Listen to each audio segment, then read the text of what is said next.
আর সারাদিন প্রচুর পরিমাণে বৃষ্টি হয়েছে। আর এই তো বৃষ্টির পানি আমার ফুল গাছের উপর এসে পড়ছিল, আর আমার গোলাপ ফুলের পাপড়িগুলো ঝরে যাচ্ছে, কারণ আমার গোলাপ ফুলটা আরও 3-4 দিন আগে ফুটেছিল।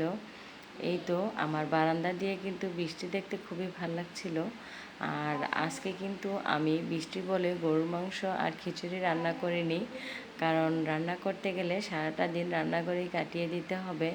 এত সুন্দর বৃষ্টিটা আমি উপভোগ করতে পারবো না। আর আমার বারান্দাটা কিন্তু বিশাল বড়। এই বারান্দায় বসে বৃষ্টিটা খুব সুন্দরভাবে উপভোগ করা যায়। আমার বাসার পাশে বিশাল বড় একটি কড়ি গাছ থাকাতে জড়ো হওয়ার শব্দটা আমি খুব জোরে শুনতে পাই। যখন খুব জোরে ঝড় ওঠে তখন কড়ি গাছ থেকে একটা আওয়াজ শোনা যায়, সাথে এই তো আমার কর্মচা গাছটাও দুলছে। যখন খুব জোরে ঝড় ওঠে তখন সাথে সাথে আমার কর্মচা গাছটাও ঝুলতে থাকে। এই তো জড়ো হাওয়া বইছে।